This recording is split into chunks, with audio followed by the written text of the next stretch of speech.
Amigos de YouTube y Google, muchas gracias por acompañarnos. Como ya lo hemos dicho y lo repetimos brevísimamente, esto no es periodismo ni comunicación en el sentido estricto de la palabra. Somos ciudadanos comunes y corrientes, algunos dicen que más corrientes que comunes, no lo creo, que tratamos de llevar este medio en el cual a través de medio de persona, la gente, actor de las cuestiones políticas, sociales, culturales, jurídicas, pueden platicar con ustedes, con la ventaja de que tenemos mucho tiempo, no hay espacio limitado, y ustedes pueden ver, si no tienen todo el tiempo ahorita, pueden ver una parte hoy, una parte mañana o una parte dentro de un mes, porque se queda para la eternidad en las redes de internet. En esta ocasión nos encontramos aquí en la ciudad de Guanajuato, capital del estado de Guanajuato, en México, y quiero agradecer mucho al licenciado Mauricio Hinojosa, que nos hace el favor de recibirnos en su despacho. Licenciado. Bienvenido, licenciado, aquí a su casa de ustedes. Licenciado Mauricio Hinojosa, pues más que nada, la gente de Guanajuato lo conoce perfectamente bien y del estado, pero para hacer una semblanza, ¿por qué estamos aquí? Porque el licenciado Mauricio Hinojosa es reconocido como uno de los abogados litigantes más exitosos, además de que combina su cuestión jurídica con su pasión por el derecho y una pasión, verdaderamente pasión por las cuestiones sociales, por remediar las injusticias, por tratar de que esto sea mejor. Un magnífico abogado que les recomiendo no tenerlo como parte contraria porque es peligroso, no sé qué, porque es muy bravo, así que no procure no tenerlo como parte contraria. Quisiera decir una cosa. Sí, señor. En resumen, lo más que se pudiera, porque yo hacer otras preguntas aparte. Sí, señor. En resumen, se podría hacer únicamente una apreciación. Nosotros tenemos una gran cantidad de videos, somos el medio, aún sin ser medio convencional, y lo reconoció el presidente del Poder Judicial, que más explicamos con detalle a través de videos muy extensos con los magistrados del Poder Judicial del Estado. El sistema operante nuevo que todavía no está, que todavía falta de concluir en el Estado, en el que pasamos del sistema inquisitorio al sistema acusatorio en materia penal.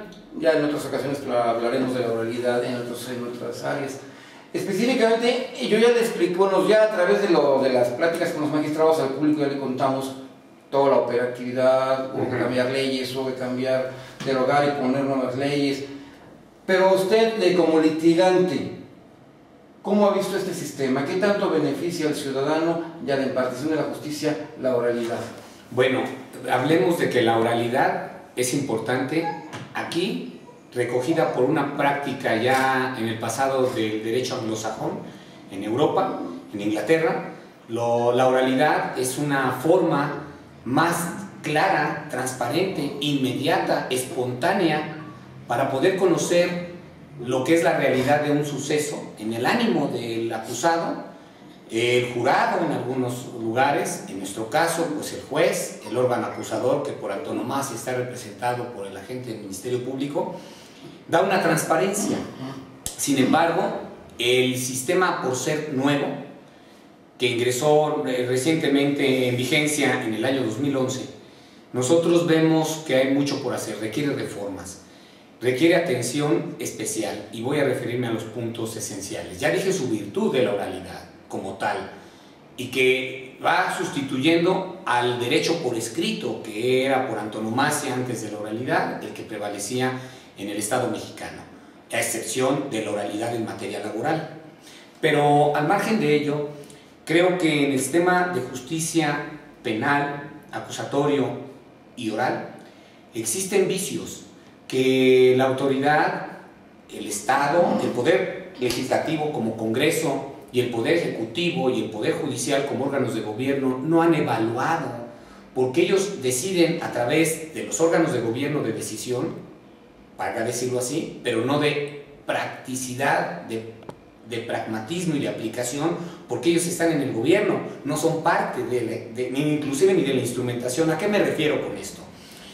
Concretamente, hay una incongruencia que hemos visto los abogados en materia penal en cuanto al artículo 20 de la Constitución Política de los Estados Unidos Mexicanos, que es el que regula el proceso penal, acusatorio y oral, y que hay una incongruencia aún con el artículo 13 de la Constitución Política de los del Estado de Guanajuato, que en su tercer párrafo regula la justicia en materia de adolescentes. Aún todavía existe una prisión preventiva para adolescentes, cuando debe de adecuarse el artículo 20 al artículo 20, el artículo 13, y no someter a una prisión preventiva a los adolescentes y permitirles a la libertad, porque ha lugar a ello como una garantía constitucional. En principio esto ya se propuso como reforma, pero no ha habido todavía atención en el Congreso. Sé que ya se propuso. Esta parte es importante, son de derechos humanos, de la garantía que da propiamente el proceso de seguridad jurídica y justicia. Bien, me voy a otro punto. Existe una separación de lo que viene siendo el criterio de aquellos jueces, de aquellos agentes del Ministerio Público y de aquellos entes de la Defensoría Pública, que son los integrantes del sistema de justicia penal. Ellos tres tienen un programa del pasado, del sistema inquisitivo, del pasado, y cambiar el programa subjetivo, lo que ellos saben, conocen sistemáticamente, técnicamente, científicamente, instrumentalmente, procedimentalmente, a cambiarles el programa de otra serie de estudios. Normalmente hay cortocircuito, hay una mezcla del conocimiento anterior con el conocimiento nuevo. Entonces hay vicios, cometen errores humanos. Que aún sin querer está ya programado en el cerebro, ¿no? Se requiere que de alguna manera haya efectivamente con un sistema. Y borrar ese programa. Es un programa neurológico de conocimiento, de aprendizaje. Aquí se requiere desaprender para volver a aprender. Entonces vemos que es más fácil que se invierta en la nueva sangre, en los nuevos abogados que vienen, y que ellos estén verdaderamente e integralmente programados con el conocimiento científico novado, el nuevo, vamos, más claro dicho, y que con ello garanticen una eficacia, una eficiencia, un profesionalismo, una ética profesional, suficiencia, ética, apegados a la norma y congruentes, para que garanticen esa seguridad de los justiciables, esa seguridad jurídica que buscan los justiciables. Entonces, esa sangre nueva debe de ingresar ¿a dónde? A la Defensoría Pública, como a los defensores particulares como nosotros, los que vienen atrás de mí, las nuevas generaciones, como los nuevos jueces penales menores, de juzgados menores mixtos, juzgados de partido mixtos, como juzgados en materia penal, como los agentes del Ministerio Público, todos con una integración nueva, renovada, abogados que nacen con el nuevo sistema, porque esto hace que cometan errores, vicios, y no tienen una identidad clara, porque verdaderamente lo hemos visto. Y si no, que haya un diagnóstico a partir de ahora. Invito al sistema de justicia a que haya una evaluación y verifiquen este enunciado, que no solamente es mío, lo recojo como abogados del foro que lo han participado en las sesiones de la Barra de Abogados, de colegios de abogados a nivel local, estatal y regional e interestatal. Ahora, hay una incongruencia de las normas jurídicas en la reforma del nuevo sistema de justicia penal, acusatorio y oral.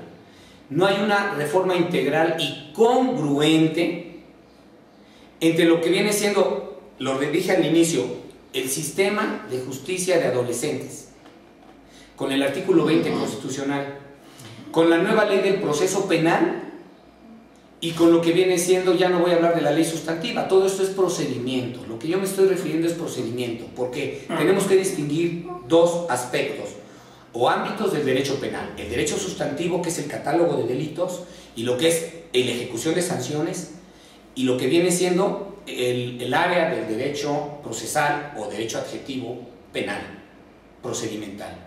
Es en esta parte a donde me estoy refiriendo, a la parte procedimental. Entonces, la capacitación es importante, pero iré a un punto también que es elemental destacar en materia de justicia penal. No es actualmente concebible que se violen derechos de los procesados o acusados para que, una vez que han reparado el daño, no egresen de los centros de reinserción social. ¿Por qué? Porque si ya han reparado el daño, y el delito es patrimonial, ¿y qué persigue la víctima? La reparación de su daño. No está la víctima pensando en un resentimiento social de que esa persona esté en cautiverio o en un centro de readaptación social o de reinserción social llamado Cerezo, o cárcel antiguamente denominado, o prisión. No piensa eso la víctima. Cuando se trata de delitos patrimoniales me estoy refiriendo en especial. Requieren la reparación del daño. El Estado, a través del Poder Judicial, de los jueces, los aplicadores de la justicia por antonomasia, deben inmediatamente decretar la libertad. Esta es una parte que todavía tiene de vicio del sistema de justicia penal, inclusive actual, el acusatorio y oral. Bien, iremos a otro factor. Nosotros hicimos una evaluación de estos puntos y creemos que debe de adecuarse la voluntad del Estado a través del Congreso del Estado, que es el que crea las normas y la armonía de todas las normas, junto con el Poder Judicial, representado por nuestro señor maestro Fragoso, que juntos los dos poderes, con la representación del gobernador, que la tiene legalmente el procurador, los tres órganos de gobierno, deben de unirse para trabajar para el sistema de justicia penal, adecuando las normas, haciendo una evaluación en la práctica de cuáles han sido los errores humanos, los vicios que existen y que los procedimientos deben ser readecuados a la realidad que está suscitando. Por ejemplo, en las averiguaciones previas antiguamente, pues bueno, había una especie de transacción cuando el delito no era grave. Hoy día, en las agencias del Ministerio Público, con las nuevas carpetas de investigación penal, se dan vicios que, aunque los había en el pasado en las averiguaciones previas, en estas existen de una manera que hasta nosotros lo vemos delicado, porque tiene la prerrogativa el agente del Ministerio Público de decir: lo envío a la agencia conciliadora. No es de integrar averiguación. ¿Por qué lo define así? Nosotros vemos errores en esas apreciaciones de agentes del Ministerio Público, no todos. Entonces creemos... Pues está en su capacidad, en su atribución, poder decir... Es un exceso. ¿Pero se permite? O sea, que diga, este pleito puede ser solucionado en la parte conciliatoria. ¿Puede o debe? O sea, o él se deslinde y se me declara incompetente. Voy hacia la parte final. Más bien trata de deslindarse, de diluir el trabajo, porque yo voy a decirlo aquí abiertamente: ha habido un vicio, concretamente desde que entró los gobiernos de derecha, que han creado de manera de ficción una especie de paz social en el Estado, una no criminalidad en el Estado de Guanajuato, una no incidencia de narcotráfico y crimen organizado en el Estado. No hay delincuencia porque no estoy catalogándola como delincuencia. Exactamente. Para todos, hay que pagar los perdones en el confesionario. Ellos están filtrando, y entonces todo lo que realmente recibe la Procuraduría General de Justicia del Estado a través de toda su estructura ministerial de investigación, filtran, no registran, envían a justicia alternativa o transigen o tratan de diluir, y esto estadísticamente ya no se registra. Y cuando va a dar su informe de gobierno, el gobernador dice: tanto número de delitos, no hay aquí tantos delitos en el Estado. Está leyendo mal, porque el informe es erróneo, está equivocado, o está maquillado, o está manipulado, o está omiso. Sí, por eso, sí lo subo, pero los pasé para allá. Es como decir: ya no hay hambre. Se murieron de hambre todos, por eso. Y analógicamente es aplicable. Se acabó el hambre porque se murieron de hambre. Efectivamente. Acabamos con los hambrientos. Entonces, esto es un exceso, un abuso de una prerrogativa de los agentes del Ministerio Público con el nuevo sistema de justicia penal, acusatorio y de oralidad, que tratan de transigir y se mantienen por los grandes volúmenes de asuntos, no despachan pronta e inmediatamente la impartición de la justicia, que los obliga el artículo 17 de la Constitución. El impartir justicia no solamente aplica al Poder Judicial. De manera extensiva, esa garantía constitucional del artículo 17 de recibir justicia expedita, pronta, completa e imparcial se extiende al Ministerio Público, que el artículo 21 constitucional le impone: perseguirás, investigarás el delito. Ministerio Público. Perdóname. Unas cosas que me importan mucho, aprovechando que a la gente yo esto que le interesa mucho. No hay un error en el Ministerio Público del Procurador que dicen hay que conseguir al culpable. Se llama Procuraduría de Justicia, no creadora de culpables. Yo entiendo que el Procurador de Justicia tiene que buscar que haya justicia, y siento que actúan no con el afán de procurar justicia, sino que este es malo y tiene que ser malo, y si no, yo lo hago malo, tengo que demostrar que es malo. O sea, como que se cierran, cuando que su labor no es buscar que este sea malo, sino que haya justicia. La segunda, que va junto con pegado, es: ¿hay alguna esperanza de que algún día tengamos unas Procuradurías de Justicia aquí o en cualquier lugar del país sanas, decentes, limpias? ¿Habrá alguna posibilidad remota dentro de lo lógico que algún día tengamos ministerios públicos decentes, policías que no torturen, que no inventen delincuentes? Sí, lo veo difícil, no lejano, si nos unimos los abogados del foro, si tiene voluntad política cada legislador de escuchar al foro de abogados, de hacer un verdadero diagnóstico del sistema de procuración de justicia y de la impartición y aplicación de justicia, que es la del Poder Judicial. La impartición de la justicia, la aplicación de la ley al caso concreto. Sí habría esperanza con estas condiciones. Repito, una evaluación del Poder Legislativo, del quehacer, porque como poder independiente en la división de poderes de este país, en un Estado republicano, sí se puede.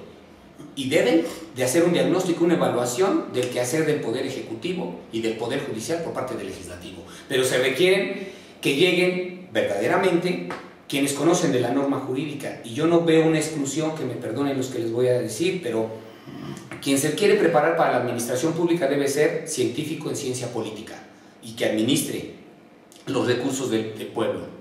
No se gaste el dinero, que administre el presupuesto.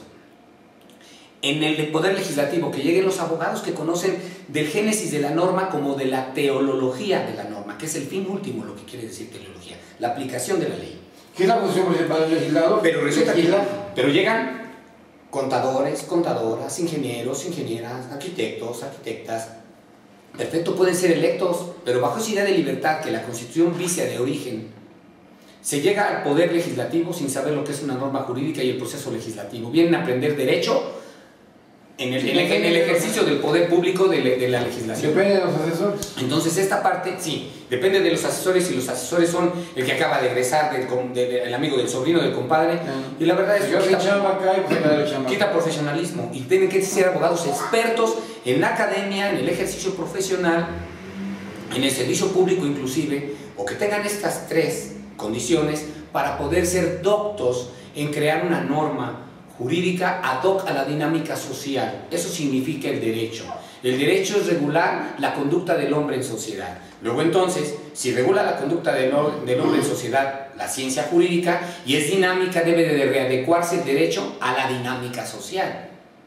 Entonces sí veo que hay incongruencia en que ver una Procuraduría de Justicia proba ética en el servicio público de procuración de justicia apegada al espíritu de la Constitución, y que, voy a decir algo muy importante, cuando se dice que el representante social por excelencia de la población y de la sociedad es el Ministerio Público, significa que es el garante de la seguridad y de la aplicación de la ley con equidad a esa situación concreta, sea acusado o el acusador, de ambas partes. Víctima o victimario. ¿Qué quiero decir con esto? Porque ambos están en el presunto. Que cuando llega, están en el presunto, efectivamente, es la parte esencial.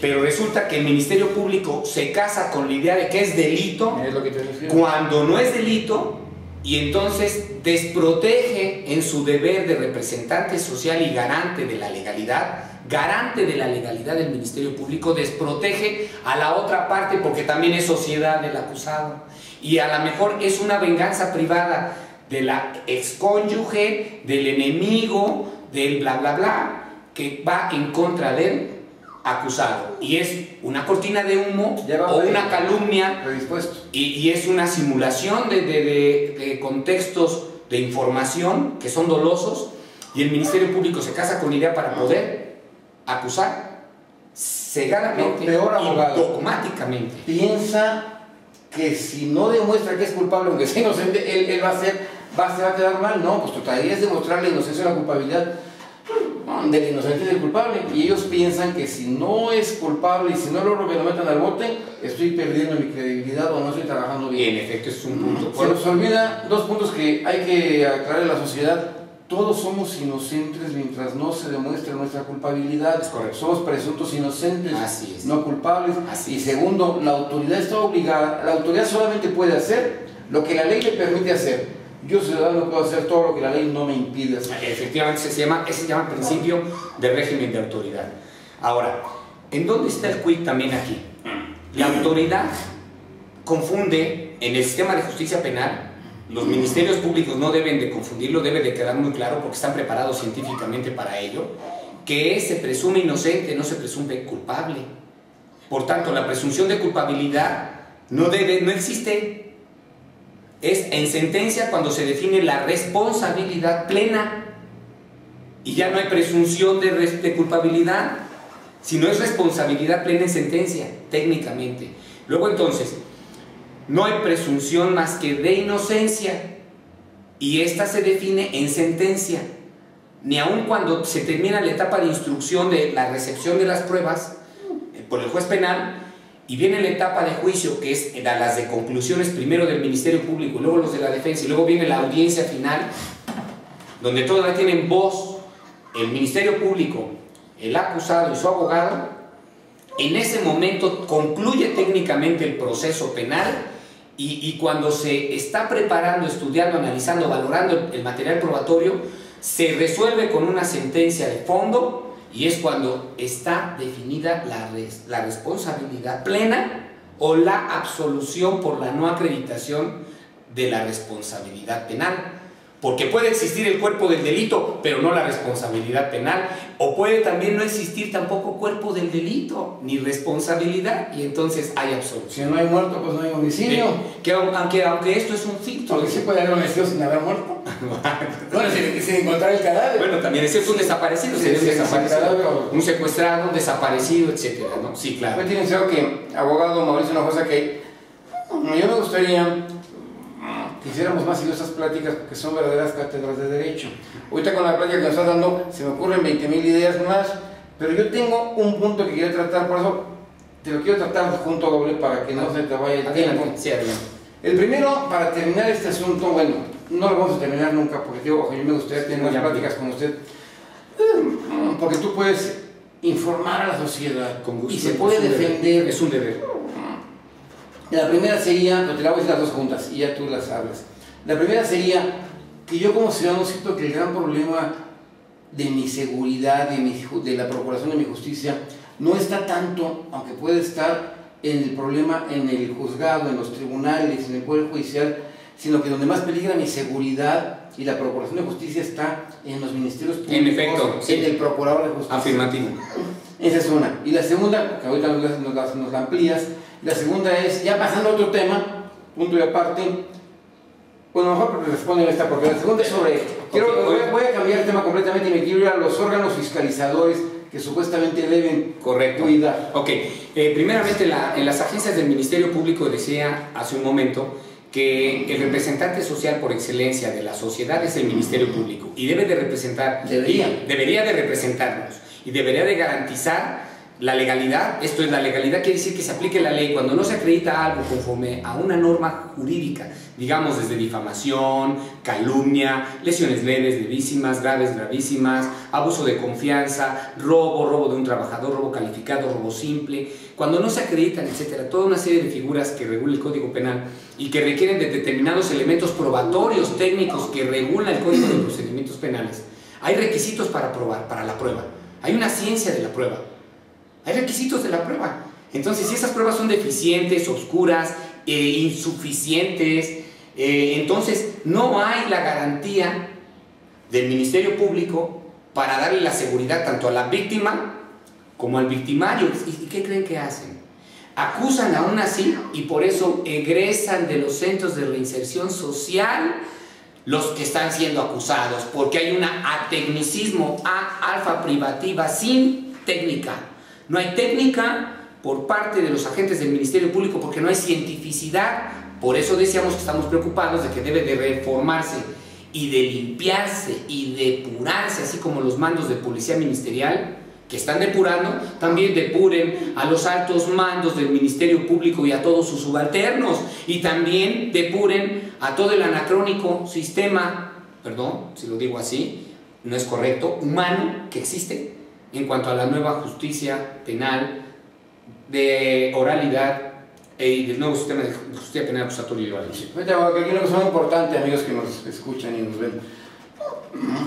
Hay un problema gravísimo que al llegar al Ministerio Público, a la Policía Ministerial, tanto el inocente como el presunto culpable o el presunto inocente, todos son tratados como culpables. Y la gente no puede llegar a buscar justicia, ya tiene miedo al Policía Ministerial, ya tiene miedo al Ministerio Público, porque los tratan como delincuentes a todos, y con una prepotencia y violación de derechos.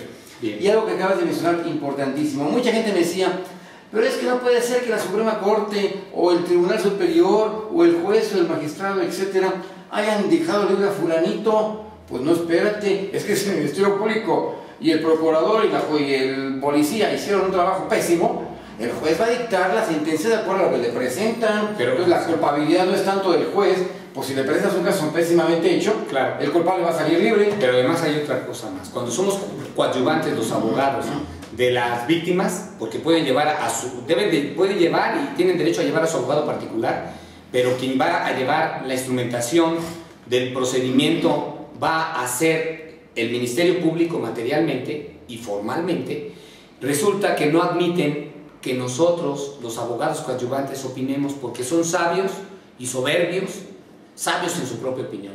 No, abogado, a mí no me esté usted opinando, te opino porque es así, voy a poner una queja con tu superior, es así, debes de seguir las líneas de investigación por aquí. Y resulta que después niega el juez la orden de aprehensión porque no fue suficiente, no agotó las líneas de investigación el agente del Ministerio Público. Y el juez tiene que actuar de acuerdo a lo que le presenta. Entonces dice el juez, regrésese por el recurso innominado que nosotros presentamos de inconformidad, y dice, se regresa para que el agente del Ministerio Público cumpla con su deber de la investigación y agote las líneas de investigación. Ese es otro problema. Ahora, sí vemos con grave y muy delicados la situación de los agentes del Ministerio Público que hoy día los están cambiando y no hay un seguimiento temporal de unos asuntos por época, digamos, que estén 3 meses o 6 meses, pero sean sumamente eficientes en cerrar esas averiguaciones, esas investigaciones o esas carpetas de investigación penal. No lo hacen. Entonces llegan otros abogados, agentes del Ministerio Público, y están desenganchados, vuelven a leer, retrasan y va retrasando. Tengo un asunto concretamente ahorita, una incongruencia de 2 casos muy palpables en justicia de menores.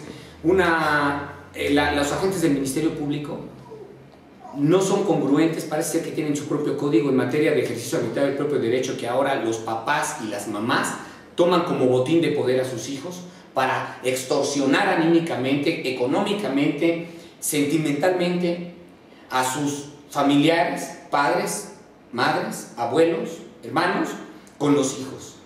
Y están obsequiando los agentes del Ministerio Público en un exceso de una indebida y mala interpretación de protección a la mujer, cuando la mujer comete ejercicio arbitrario del propio derecho en contra de los derechos del papá, al no permitirle ver al papá a sus hijos, no la persigue la justicia ministerial. Pero si se trata del papá que dijo, me quitaste a mis hijos, ahora yo los voy a tener otro tiempo, ella va, lo acusa y a él lo detienen. Esa es una incongruencia y verdaderamente una deshumanización y un exceso del abuso del ejercicio del poder público de la investigación ministerial. Y segundo, en materia de secuestro, lo que es secuestro, que está confesado por los secuestradores, los han dejado en libertad, en un asunto particular mío. Y en otro, estoy defendiendo a unos presuntos secuestradores, como una embarazada de 7 meses iba a realizar golpes a 2 sujetos de unos 75, unos 80 y a mí de unos 50, delgada, y los hombres corpulentos. Son cosas muy lógicas. Y entonces ella está detenida y le dieron 30 años de prisión. En fin. Este va a ser un pequeño chascarrillo, pero creo que ilustra lo que está diciendo el abogado. Y sí vamos a tener que tener más pláticas con la Comisión Hinojosa para que nos oriente. Cuando... No, también suena mucho y es burla, pero de veras. Cuando una señora ya de edad avanzada o ya señora acusa a William Levy de que la violó, le digo, es como si te acusa a ti, ¿quién será? Una joven moderna, esta, no, pues, está muy bien, ¿cómo se llama? Beyoncé. Como si Beyoncé te acusa a ti de que ella te violó. Tú la acusas a Beyoncé de que te violó. Igual aquí, tú acusaste a Jennifer López de que te violó. Igual aquí cuando la mujer acusa a William Levy, pues es absurdo. Es absurdo, como absurdo. No sé, lo golpeó mucho como abusiva, pues, claro. Y agarró la silla de ruedas y te pegó con la y era para casi te dice, no, la secuestradora, y se quitó la silla de ruedas y te la aventó, Y de una vez anticipo, sale ahora en esta jurisdicción penal esta mujer que dio a luz a su criatura a los pocos meses de detenida, sale ahora en la jurisdicción del Estado o sale en la jurisdicción federal. Porque quiero decir un caso concreto, que fui defensor técnicamente de 2 supuestos hurtadores del domicilio de un magistrado y integraron la averiguación, los acusaron en primera instancia sentenciándolos, se apeló y protegieron en la sala que correspondió a su compañero magistrado. Nos fuimos al amparo directo y les dieron la libertad. Es que no puede ser proteccionista el Poder Judicial de sus amigos. O son técnicos, o es amiguismo, claro. O el Poder Judicial es una oportunidad con el maestro Fragoso que se depure. Por eso el sistema de justicia penal acusatorio y oral requiere un cambio de mentalidad, claro. Pragmatismo, amor a la ley, a convicción a la justicia, compromiso con la verdad. Entonces yo te dije hace unos momentos, te dije que iba a ser un cambio muy brusco a los órganos de el tema, pero ya para acabar, porque ya no sé nuestro compañero ya era en el estudio que ya el tiempo se está agotando por la cuestión técnica, no del tiempo, sino del tiempo, sí, de lo que le cabe, a la ahí a la cosa esa. Yo no sé nada de eso más que hablar. Licenciado Mauricio Hinojosa, vemos que la impunidad es uno de los graves problemas que hay en la atención de la justicia, porque al haber impunidad, pues la gente quiere delinquir más. Pero ¿quién cuida a los cuidadores? Yo siento, y creo que es el sentir de la sociedad, que las llamadas funciones públicas, las secretarías de función pública, las secretarías de transparencia, que ahora se llaman de transparencia, le cambian siempre el nombre, pero la cosa sigue igual o peor. Los órganos, el caso del órgano fiscalización superior del Congreso del Estado, no han dejado buen sabor de boca. O sea, ves que agarran criterios políticos, el verdadero malo anda como si nada paseándose, o resulta que el órgano fiscalizador, que debe ser el que cuida, más bien agarra la parte defensiva, le voy a defender a fulanito porque está en este momento bien parado políticamente y vamos a juzgar a fulanito para que no sea tan mal, que hay que meter a alguien a la cárcel, hay que sancionar a alguien. Hemos visto que hacen auditorías en el Congreso del Estado muy extrañas, porque el presunto culpable cuando está en el poder es inocente y todo está bien, cuando sale entonces es culpable, hay complicidad. No sabemos ni podemos acusar a nadie, no tengo elementos. Lo que sí puedo decir es que para los ciudadanos, yo ciudadano, no sirve para nada ni la Secretaría de la Transparencia ni el órgano de fiscalización superior del Congreso del Estado. A lo mejor estoy equivocado, pero la apreciación que yo tengo es de que pues pues para nada, y es un costo enorme, pues mejor quitarlos y no van a servir para nada. En efecto, yo hablaré, gracias Como por la percepción pausa. ciudadana. Digo, no tengo pruebas para decir aquí algún caso especial. No, pero sí existe. La percepción ciudadana es, pues no funcionan. No funcionan. Recordemos la división de poderes. Vivimos en un sistema republicano, existe la división de poderes, inspirados por los enciclopedistas franceses, y existe en nuestro país la división de poderes en el Ejecutivo, Legislativo y Judicial, y eso permea en un pacto federal a todas las entidades federativas